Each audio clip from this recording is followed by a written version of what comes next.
Donald Trump continues to melt down. Yet another horrible day for him. Fundraising numbers far below what many projected it was going to be for Donald Trump, as Vice President Kamala Harris surges in small dollar donations, like nearly $300 million over the past 10 days or so. Vice President Kamala Harris surging in the polls as well. I interviewed Simon Rosenberg, who's, an expert on these trends, who talking about how Donald Trump is in deep, deep trouble.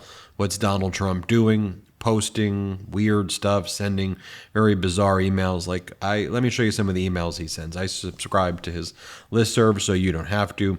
Here's the types of emails that Donald Trump was sending last night and into the morning. He writes, "The MAGA revolution will not be televised." Then he goes, "I'm sick," and sick is in caps, "of listening to vicious lies from the fake news media," and he puts that all in caps. "I want to hear from true Trump patriots like you. So before the day is over, I'm asking my strongest supporters to fill out the official Trump ballot." What does that even mean?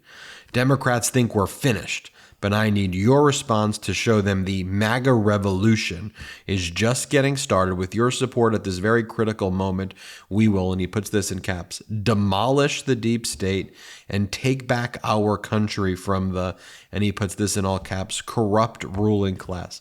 Take a look at the very violent rhetoric that he uses, conspiratorial, QAnonish type of rhetoric right there. Very odd stuff. Then J.D. Vance sends an email saying the following: "I just got off the phone with President Trump." He's the former president, but okay. And this is what J.D. Vance says in his emails. "Ben, you came highly recommended by President Trump himself."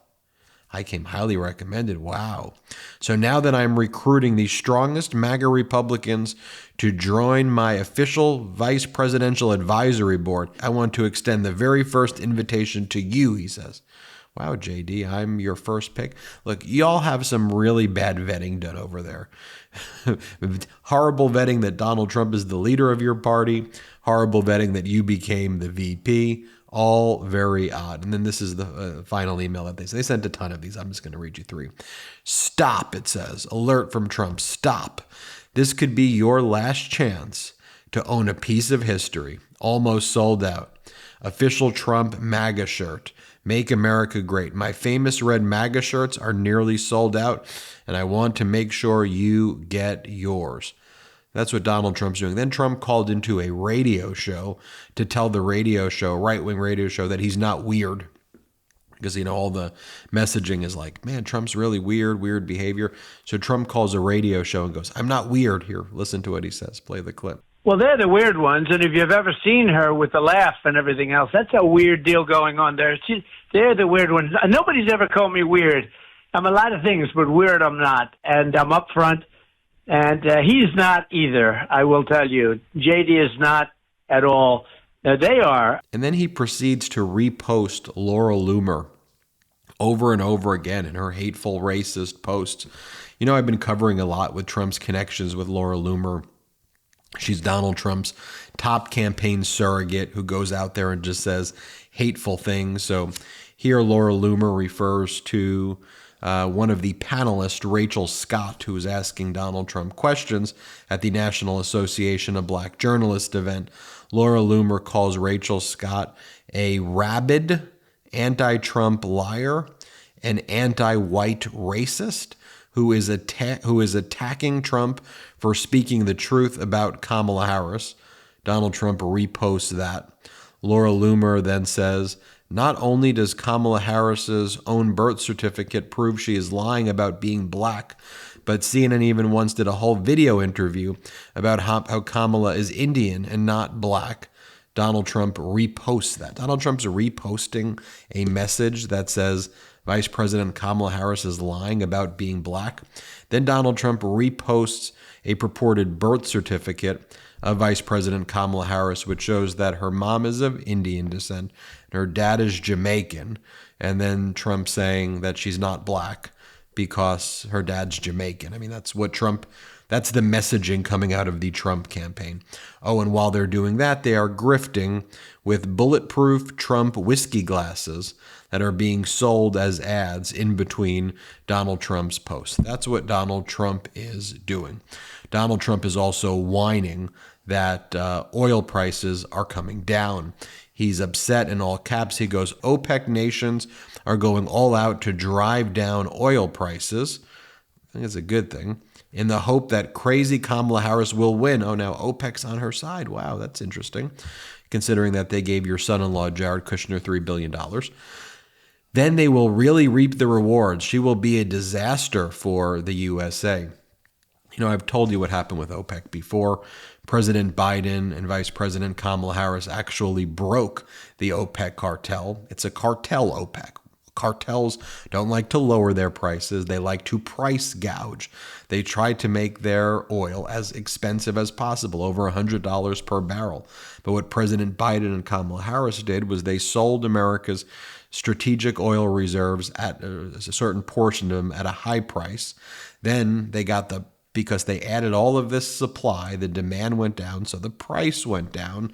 And then Vice President Kamala Harris and President Biden then purchased the oil when it was at its lowest, thus making a massive profit as well for selling high and buying low, while forcing OPEC to lower its prices, bringing gas prices down while the OPEC cartel tried to manipulate the market. That is how it is done. Donald Trump, in addition to complaining that oil prices are coming down due to smart policies that are being implemented, get that actual smart policies, Donald Trump is also whining and complaining about the fact that President Biden and his administration brought home the hostages from Russia that Donald Trump claimed that only he would be able to do based on his relationship with Vladimir Putin. Trump said he alone can do it. He alone can fix it. First, let me show you what Donald Trump said in various statements, even just recent as a few months ago. Let me show you what Donald Trump said. Then I want to show you what serious people look like. So here's Donald Trump. Play the clip. Evan Gershkovich, the reporter for the Wall Street Journal who is being held by Russia, will be released almost immediately after the election, but definitely before I assume office. He will be home. He will be safe. Vladimir Putin, president of Russia, will do that for me, and I don't believe he'll do it for anyone else, and we will be paying nothing. Biden likes to pay massive numbers. We will be paying nothing. Thank you very much. Now I want to show you what serious people look like. Here is President Biden after bringing the hostages home, after bringing Evan Gershkovich home and Paul Whelan home and other hostages home. Here's what President Biden said. Play the clip. Well, good afternoon. And this is a very good afternoon. A very good afternoon. Today we're bringing home Paul, Evan, Alsu, Vladimir. 3 American citizens and 1 American green card holder. All 4 have been imprisoned unjustly in Russia. Paul for nearly 6 years. Vladimir since 2022. Evan since March of 2023. And Alsu since October of 2023. Russian authorities arrested them, convicted them in show trials, and sentenced them to long prison terms with absolutely no legitimate reason whatsoever, none. Paul, a former Marine, was in Russia for a wedding. Evan, a journalist with a Russian in Russia, was in Russia, signed by the Wall Street Journal. Alsu, also a journalist, was in Russia to see family. All 3 falsely accused of being spies. And Vladimir was a Russian citizen by birth and holds an American green card. He's a Pulitzer Prize-winning journalist and was a pallbearer at my friend John McCain's funeral with me. He spoke out against Putin's regime, and for that he was convicted of treason. And now their brutal ordeal is over, and they're free. Moments ago, the families and I were able to speak to them on the telephone from the Oval Office. They're out of Russia. Earlier today, they were flown to Turkey, and soon they'll be wheels up on their way home to see their families. This is an incredible relief for all the family members gathered here. It's a relief to the friends and colleagues all across the country who've been praying for this day for a long time. So then Donald Trump and Shady Vance, very unserious people, they then tried to take credit for President Biden negotiating to bring the hostages home. They said Russia did it because they're scared of Trump. And then so the national security advisor in the Biden administration, Jake Sullivan, was asked questions about this.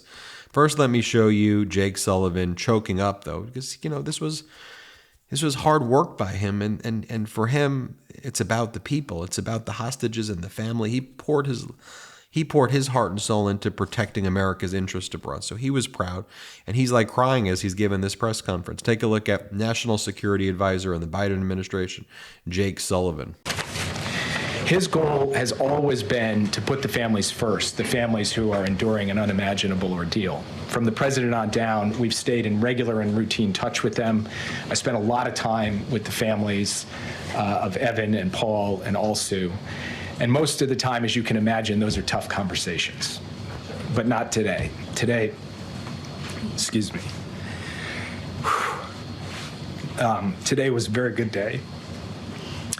And we're going to build on it, drawing inspiration and continued courage from it for all of those who are held hostage or wrongfully detained around the world. Then, of course, the corporate media wants to ask him, well, what are you saying about Trump trying to take credit for this? Or what do you think about J.D. Vance taking credit for it? Here's what he says about the J.D. Vance statement. Play the clip. To be clear, my second question, today is clearly a day of celebration, but already there is some criticism, including from the Republican vice presidential nominee, J.D. Vance, who moments ago said, I think that really what this shows is that a lot of bad guys across the world are worried that Donald Trump is coming back into office. Your response to those comments? I don't follow. Yeah. And here's what he said about the Trump BS. Play this clip. Back in May, former President Trump made the comment that Russia would release Evan Gershkovich for him after the upcoming election, quote, but not for anyone else. Did that comment complicate negotiations at all? And do you have a response to Trump's comment now? Look, I'm just happy these guys are out and home, and I won't wade into the comments of the former president. Meanwhile, Vice President Kamala Harris is posting things consistent with helping the American people. Vice President Kamala Harris posts, families should be able to sit together on a flight without paying more. Today, the Biden-Harris administration continues our work to lower costs and fight price gouging by proposing a ban on airlines charging those fees, saving families as much as $200 for round-trip flights. On the other hand, Donald Trump is selling Bitcoin sneakers and promoting them at gettrumpsneakers.com. I'll show you what Donald Trump's nephew, Fred Trump, had to say yesterday. Here's what Fred Trump said. Play the clip. I think he's scared, and he should be. And I think you know that I am going to vote for Kamala Harris, and I'll campaign for her if I'm asked. As I mentioned before, I feel the country's in danger if there's a second Trump Republican Party, as a different Republican Party certainly as you knew it. Kamala Harris is going to keep us moving forward. Also, while all of that was going on, Senator Chuck Schumer, Democratic senator, put to the Senate floor a very important bill that would provide tax relief for middle-class Americans. Wouldn't help billionaires, but it would help the middle class. Real important tax relief that had massive child tax credits. And one of the things that J.D. Vance, with his misogynistic statements, but one of the things J.D. Vance talked about is he said, Vice President Kamala Harris and Biden are against child tax credits. Well, first off, President Biden and Vice President Kamala Harris introduced and saw the passage into law and signed into law the biggest child tax credits in history, and Republicans blocked the extension of the child tax credits. That's what's called a fact, J.D. Vance. And then today, the Republicans blocked the child tax credits.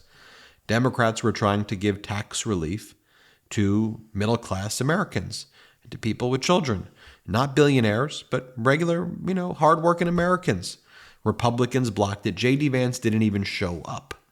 Yet J.D. Vance goes out there and just does this whole kind of MAGA shtick. And then they have their new propagandist in chief. Her name is Caroline Sunshine.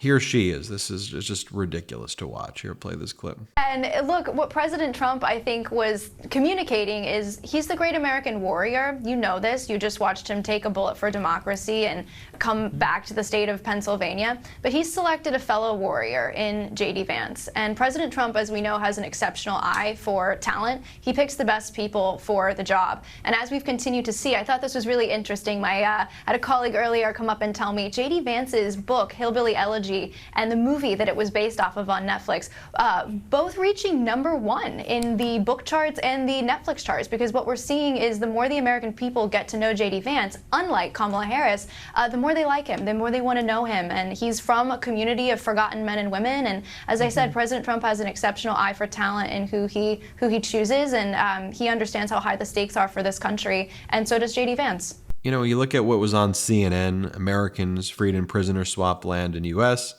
MSNBC, Biden on his ability to negotiate prison swap, and then Fox's main coverage was one of their kind of culture war issues, talking about female boxing of an Algerian versus an Italian, and the Fox was saying that America should intervene in women's female boxing rules and regulations.